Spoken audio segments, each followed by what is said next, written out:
Olá, amigos da TVL, está começando Meia Hora Esportiva. Destaque hoje para a sexta rodada do Campeonato Catarinense de Futebol, o tropeço do Metropolitano diante do torcedor que foi em grande número ao estádio do SESI. Mais de 3.000 pessoas estiveram no estádio incentivando e buscando, evidentemente, ver o Metropolitano fazer uma boa apresentação, que acabou resultando numa apresentação acima da média do Brusque, que foi o vencedor, e o Metropolitano acabou perdendo, inclusive, a posição a quarta posição do Campeonato Catarinense para o Brusque nesse confronto de 6 pontos.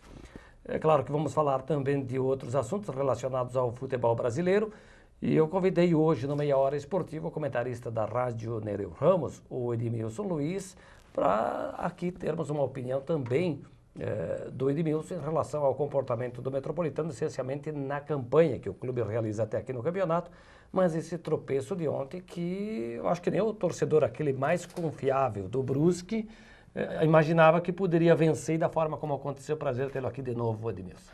Obrigado, Minosso. Um abraço a você, os amigos, da TV Legislativa. Olha, realmente ontem o mais pessimista não imaginaria o placar, e principalmente da forma como aconteceu, com o SESI apanhando, ganhando um grande público ontem, o torcedor acreditando pelo menos em mais uma boa apresentação e também com uma vitória sobre o Brusque. Infelizmente esse torcedor acabou retornando para sua casa decepcionado, e assim tivemos algumas situações dentro da partida que é difícil de explicar, uma derrota de 4-1 em casa, mas que dá para começar a se entender, pelo menos um pouco dessa situação que ocorreu ontem no SESI. Agora, sobre a torcida, nós tivemos 3.177 torcedores ontem no estádio do SESI.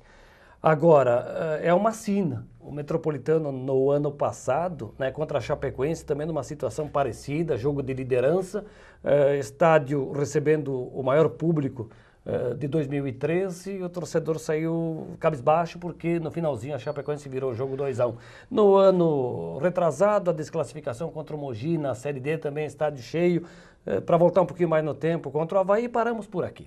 Então é uma sina, já que persegue esse torcedor que vai a campo, quando ele decide dar aquele colorido, ficar o SESI especial, casa cheia, aí essa pancada assim inesperada.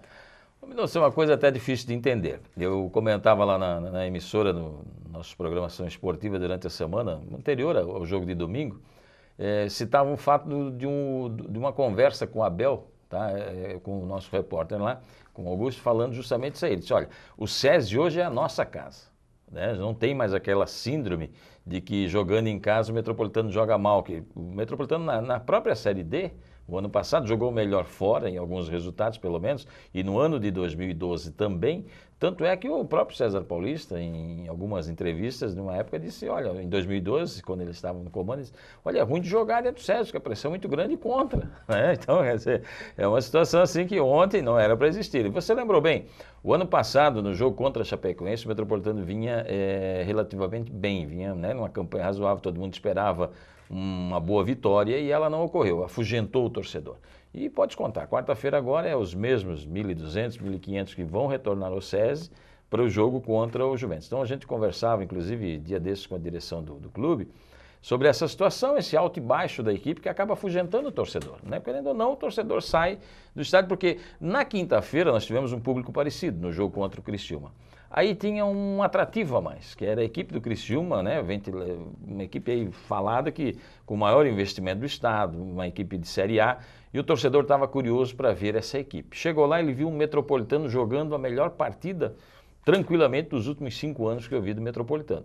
E ficou com isso na sua memória. Foi o jogo em Chapecó, e o Metropolitano acabou perdendo, mas perdeu nos últimos 15 minutos. Teve 4 oportunidades claras de matar o jogo em Chapecó. Mas a ideia de poupar alguns jogadores, preservar alguns, outros que foram preservados por uma questão de recuperação no departamento médico, passou a ideia para o torcedor de que aquela derrota estava na conta para a Chapecoense. Quer dizer, o torcedor foi a campo ontem por conta da vitória contra o Joinville, contra o Marcílio, mas essencialmente na última vitória em casa com o Criciúma. E na realidade é assim, quem passou essa situação de que lá em Chapecó seria importante ou não uma derrota, uma vitória ou um empate, o que trouxesse Chapecó não estaria bem na conta, a própria comissão técnica, porque reiteradas vezes o próprio técnico Abel disse, olha, Nós temos 4 partidas com essa de Chapecó. Não, ele disse isso aqui. Aqui, exato. Não, no jogo contra o... inclusive aqui também. Nós temos 4 partidas para buscar 6 pontos, que com 15 eles acham, é o cálculo deles, para chegarem aí ao quadrangular final.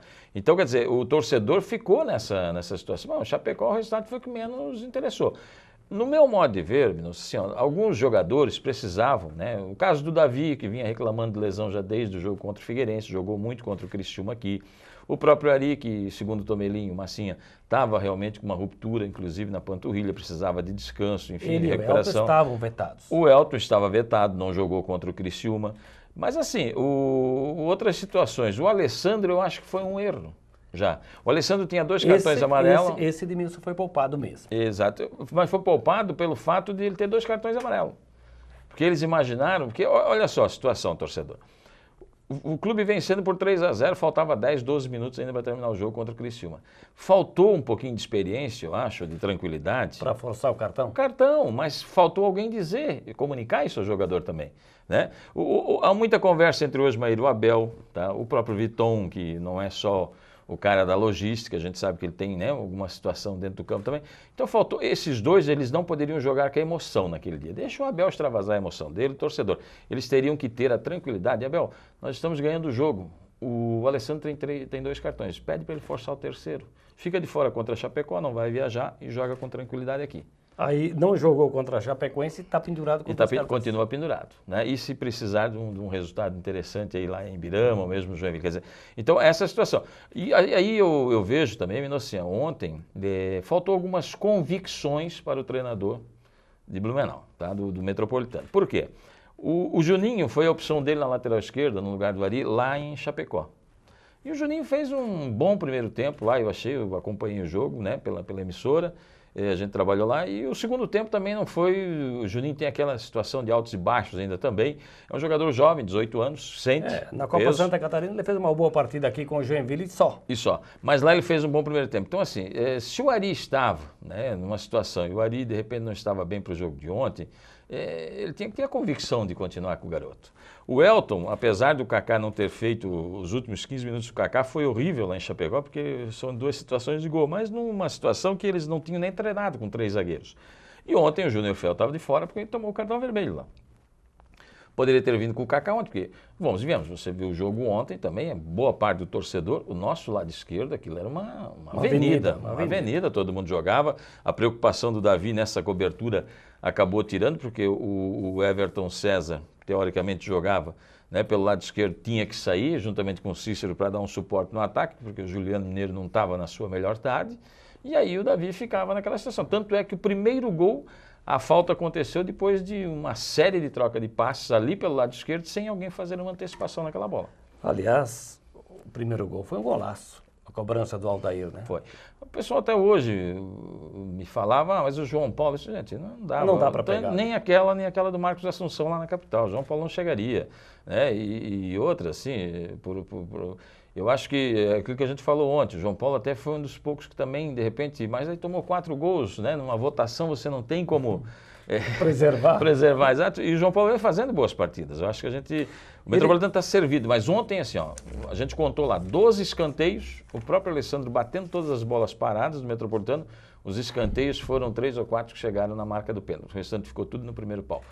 Então era o dia assim que não... Acho que estaríamos jogando hoje ainda e tomando mais 4 e não mudaria o cenário.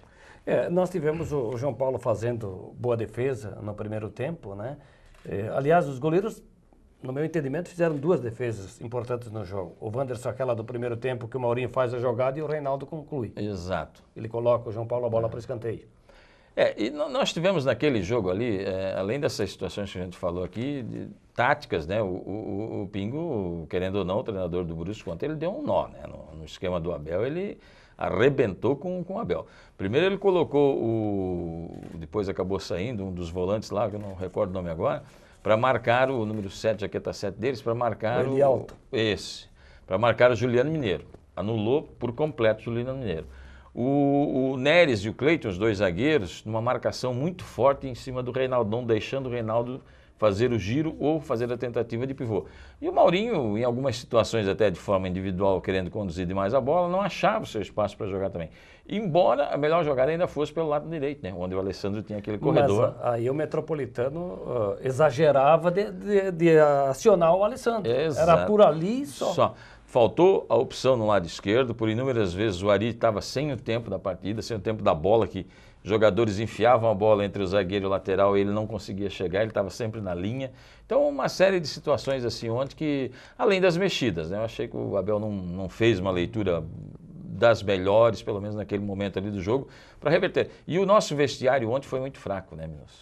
Você vê, assim, os gols saíram, foram duas situações. Quer dizer, o Metropolitano estava em cima, já tinha aquela chance do Maurinho com 3 minutos. Aí, numa batida de falta, o Brusque faz o gol.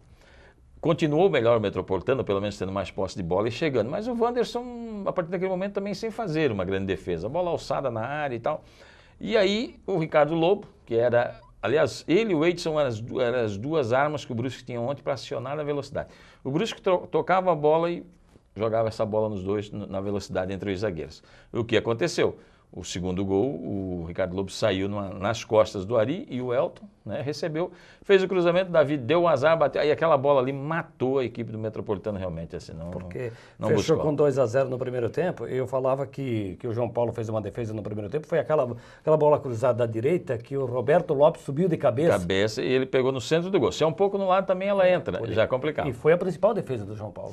Foi a melhor, a principal e a única defesa que ele conseguiu fazer na partida. Eu lembro de um outro jogo, Metropolitano e Canoinhas no SESI também, que estávamos perdendo por 3-0 o Metropolitano.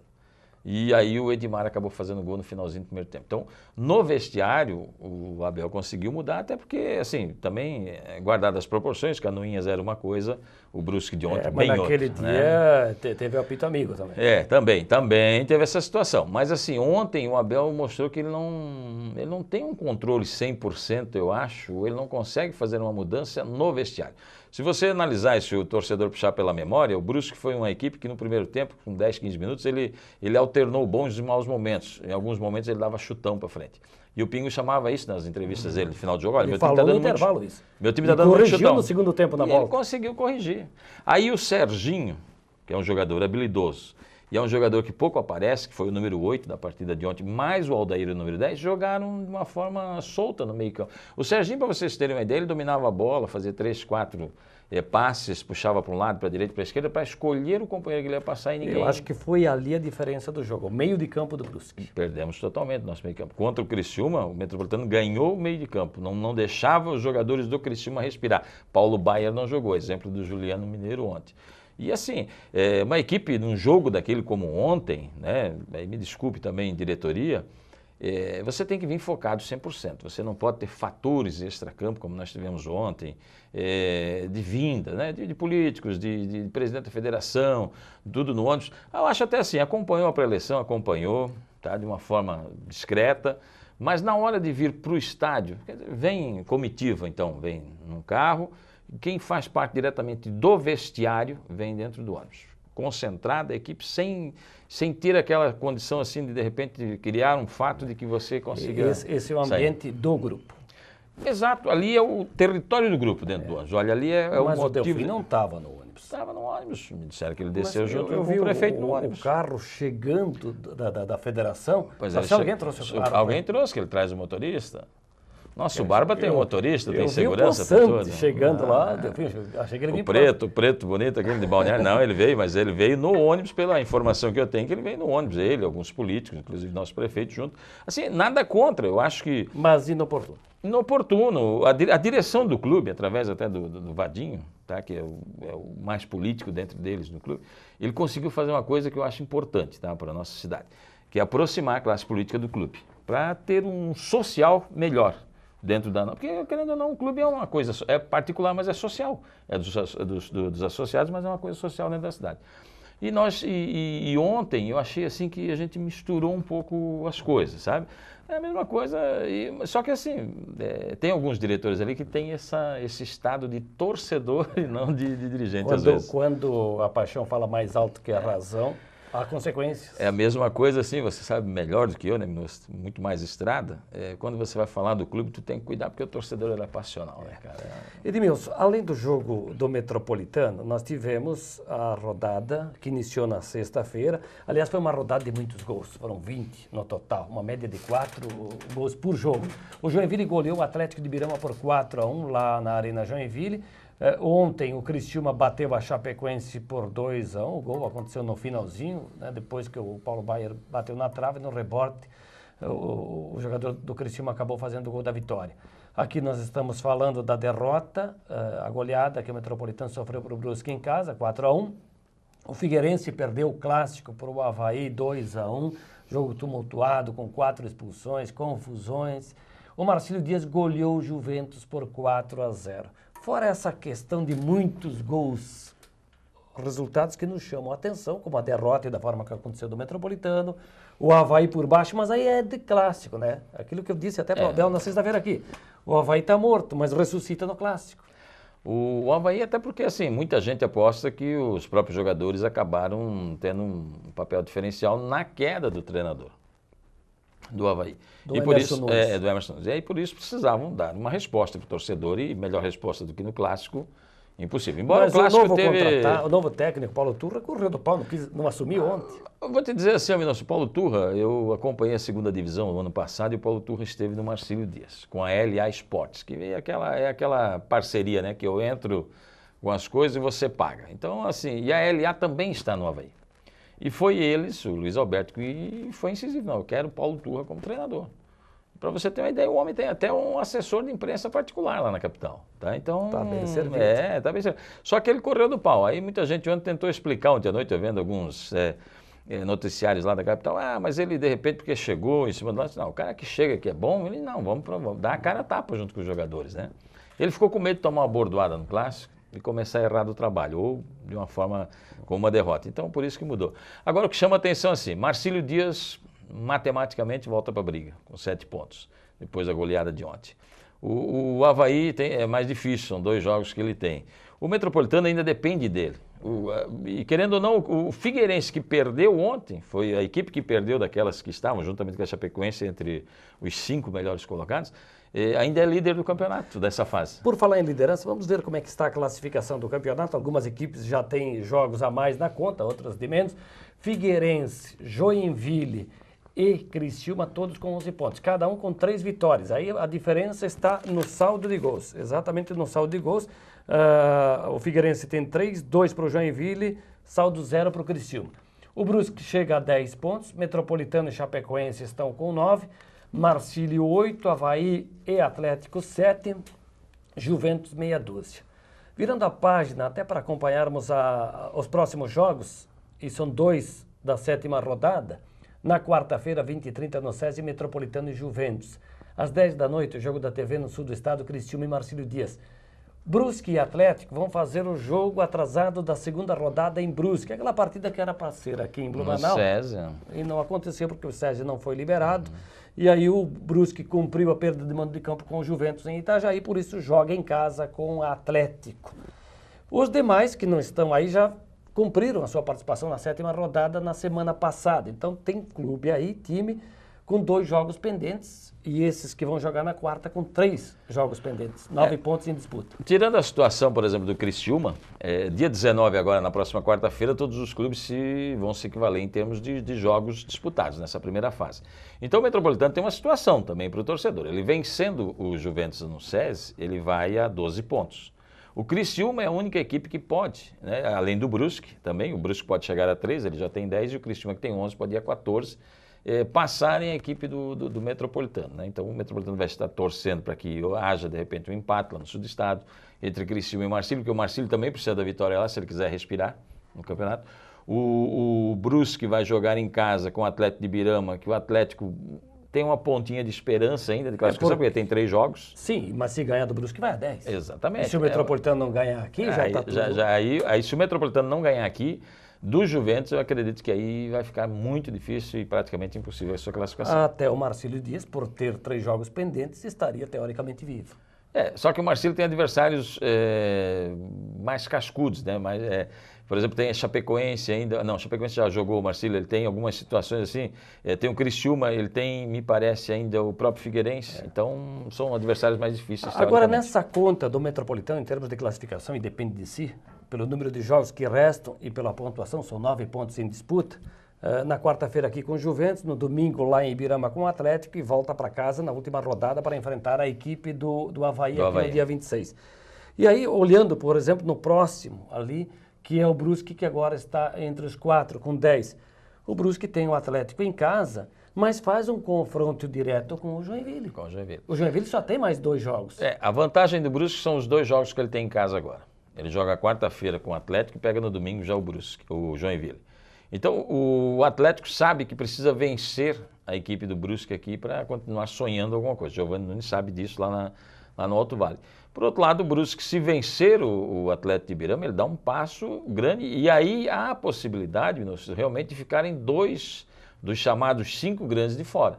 Se os resultados fecharem, né? O Metropolitano vencendo. É pro Joinville. Exato. Porque se o Brusque fizer valer o mando de campo. E para a Chapecoense, né? Porque o próprio Brusque tem que jogar com a Chapecoense fora na última rodada. É a última rodada. Então, assim, o Avaí eu acho que está fora dos chamados grandes. A Chapecoense corre um risco grande de ficar de fora. E o próprio Joinville, se não fizer uma boa partida, se não matar o Brusque, se não colher ponto dentro da cidade de Brusque, é capaz de ficar de fora. Eu acho que desse confronto Brusque e Joinville saem classificados. Eu também ou pelo menos encaminhado, e bem, né? Porque nós vamos chegar na última rodada, é o cálculo que estão fazendo, que com 15 classifica. E o Metropolitano, ele teoricamente classifica porque ele, com, vamos dizer, 2 vitórias, ele chega a 15. Só que chega a 15 pontos e 5 vitórias. O número de vitórias vai ser... Essa é a situação. Que o Metropolitano largou bem com 3 vitórias. Né? Ele não fez 2 grandes partidas, que foi contra o Marcílio na estreia e contra o Joinville, mas venceu. Né? Isso foi importante. Aí fez aquele partidaço chamado... E na realidade, assim, o Metropolitano, se a gente for analisar, venceu 2 dos chamados grandes. Né? E por isso está nessa situação hoje. Se tivesse empatado ontem com o Brusque, o mesmo empate lá em Chapecó, olha só, né? Mas o Si não joga, a situação do Metropolitano seria bem diferente. Agora, esse Brusque, Edmilson, a mim me encantou. O esquema tático do Pingo, né? Um treinador que já mostrou isso com um time limitado. Bem pior, foi o Jaraguá, né? Sem dinheiro. Agora ele montou um time um pouquinho melhor, mas ele consegue impor um trabalho, um ritmo de jogo que me agradou o Brusque. Não só ontem, como nos jogos que eu vi na televisão, e ele foi prejudicado lá com o Criciúma naquele pênalti maltrato que arrumaram lá para o Criciúma ganhar o jogo. E essa é uma preocupação que se tem, por exemplo, no confronto próximo contra o Atlético ou até contra o Joinville, de ter o fator da arbitragem prevalecente. Na realidade, a gente sabe que corre entre os bastidores uma situação assim. Tem alguns árbitros, né? Isso não se prova, mas se fala muito, que trabalham conforme os resultados que a federação queira. E o Brusque tem uma situação já do ano passado, ainda na segunda divisão, de meio que se indispôs com a federação.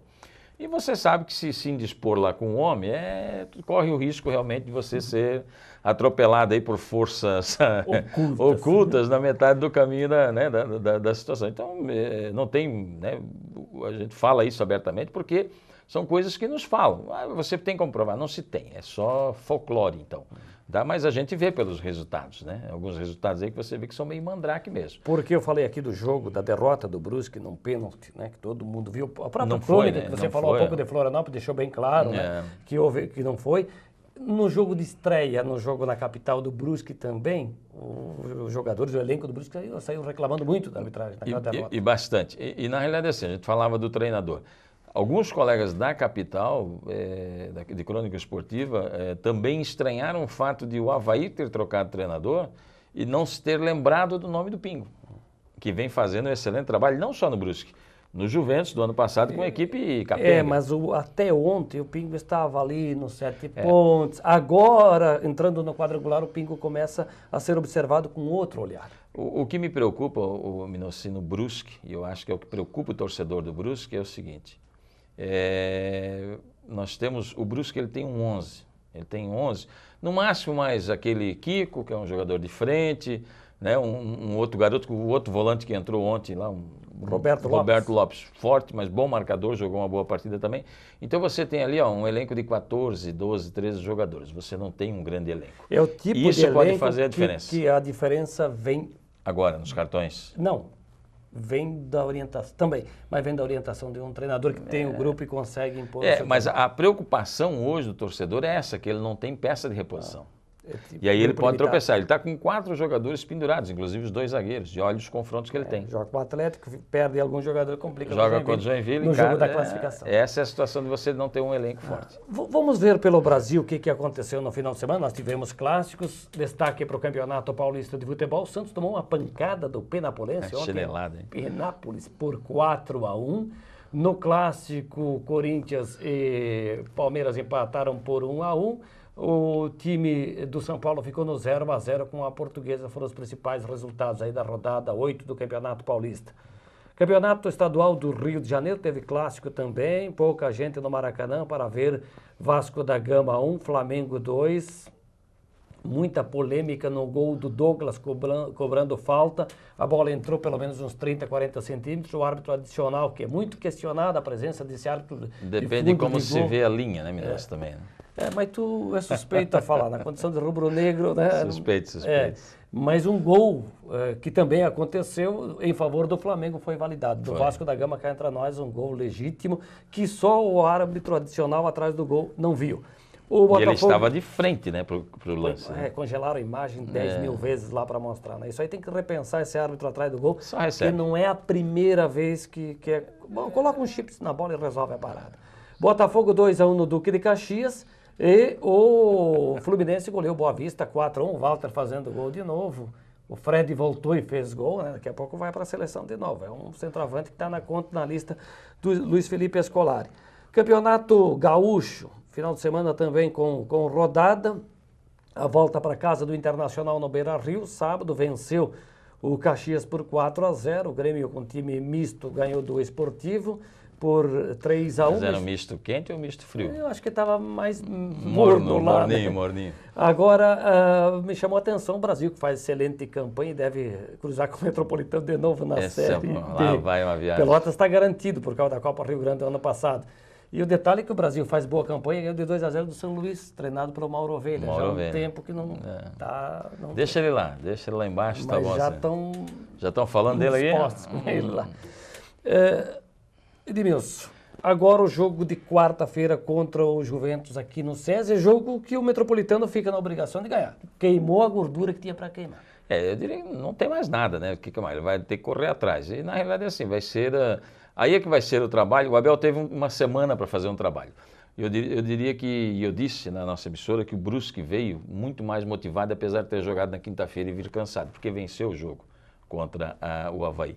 Então o Metropolitano tem que tomar, o Abel, ver os erros dessa derrota, passar isso para os jogadores e aí fazerem um trabalho de 2 dias apenas, hoje e amanhã, né, mas um trabalho focado e não tem outro resultado, tem que ser a vitória. 2.884 pagantes, 3.177 público total ontem no SESI.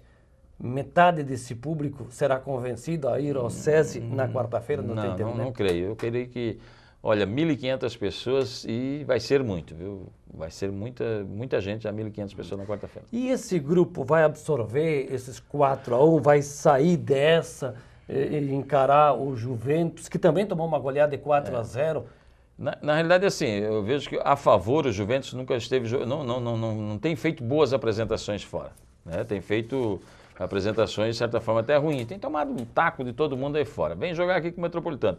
O Metropolitano tem jogadores hoje, uma mescla de jogadores experientes com jogadores mais jovens, e vai depender desses jogadores experientes. Reinaldo, Alessandro, o próprio Elton, né, o João Paulo, tá? Jogadores chamarem essa responsabilidade e chamarem o grupo para si e dizer, gente, nosso objetivo é esse, nosso caminho é esse. Fora isso, não tem o que fazer, porque a gente sabe que... Eu não vejo no comandante Abel o cara para fazer essas mudanças dentro do vestiário, está aí mesmo no campo. Né, pela leitura que ele faz do jogo, pelos trabalhos que ele faz durante a semana. Então cabe, a gente sabe disso, que a crônica esportiva de Blumenau sabe que boa parte do que acontece dentro de campo é os próprios jogadores mesmo que tomam essa liderança e fazem essa mudança. E a gente espera que isso aconteça novamente. Obrigado mais uma vez. Um abraço, meu irmão, um abraço. Edmilson Luiz, comentarista de esportes da Rádio Nereu Ramos, foi o nosso convidado hoje no programa Meia Hora Esportiva, que vai ficando por aqui. Já está chegando o Rodrigo Vieira, ele vai apresentar o TVL Notícias. Hoje, às 19h15, você acompanha o Reprise e às 23h30, novo encontro aqui com Meia Hora Esportiva. A todos, um grande abraço, boa semana.